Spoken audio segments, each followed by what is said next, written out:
जिस तरीके से एक माहौल बनाया जा रहा है, one party, one government, one rule, one identity, एक ही तरीके का हर चीज करने की कोशिश करें, यूनिफॉर्मिटी ऐसे देश में लाने की कोशिश कर रहे हैं जिसका डिवर्सिटी कल्चर रहा है। तमिलनाडु हो, आंध्रा हो, केरल हो, महाराष्ट्र हो, ओडिशा हो, उनकी सबकी स्टेट रीजनल आइडेंटिटीज बहुत इंपॉर्टेंट हैं।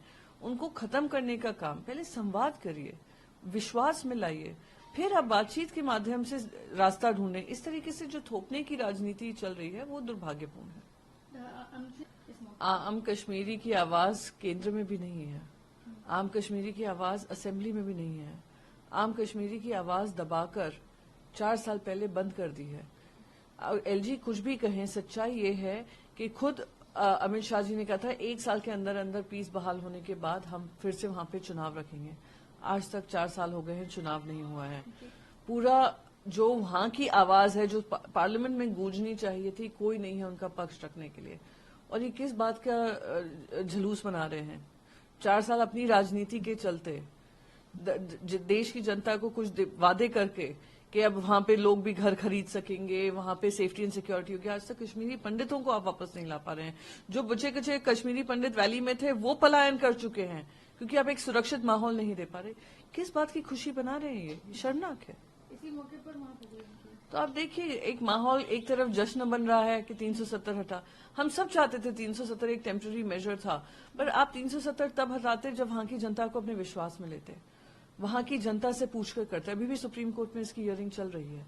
मैं बस इतना ही कहूंगी, क्या कश्मीरी पंडितों को इंसाफ मिला? क्या कश्मीर की जनता को उनकी आवाज मिली? क्या आज हमारे जो वहां पे आर्म्ड फोर्सेस हैं उनको एक सुरक्षित माहौल मिला?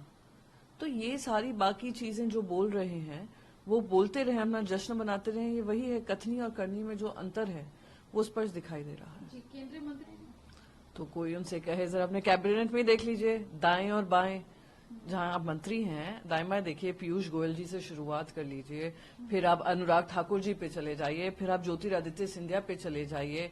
मैं आपको ऐसे अनेक उदाहरण दे सकती हूँ उसी कैबिनेट के।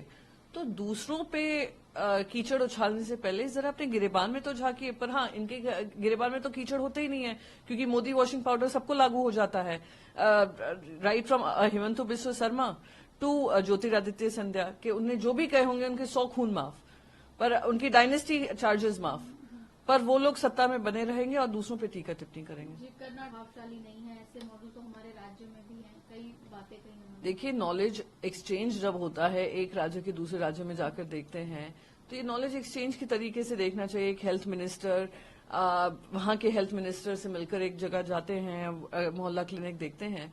पर सच्चाई ये भी है कि बहुत सारे रीजन्स में, जैसे आप मुंबई में भी आप अगर बीएमसी का देखते हैं, म्युनिसिपल कॉर्पोरेशन, जब तक हमारे कार्यकाल में था, हमने ऐसे बहुत सारी जन सुविधाएं बनाई हैं जो जनता के बीच जाती हैं। इसलिए शायद आज शिवसेना 25 साल से म्युनिसिपल कॉर्पोरेशन पे बार बार जनता का विश्वास जीत कर आई है। अब ये अलग बात है कि चुनाव वहां पर हो नहीं रहे हैं मुंबई में, क्योंकि जानते हैं फिर से भारतीय जनता पार्टी की करारी हार होने वाली है। पर बाकी सारे राज्यों में भी the importance of this visit, मैं कहूंगी इम्पोर्टेंस इस विजिट का ये था कि आपसी नॉलेज शेयरिंग होना जरूरी है। वो जाकर कर्नाटका में देखें किस तरीके से मोहल्ला क्लिनिक को और सक्सेसफुल बना सकते हैं, और वहां पे जाकर, जैसे बैंगलोर के कर्नाटका के हेल्थ मिनिस्टर गए हैं, वहां पे जाकर सीखा है कि किस तरीके से जो ऐसे डिसएम्पावर्ड कम्युनिटीज हैं उनको एम्पावर किया।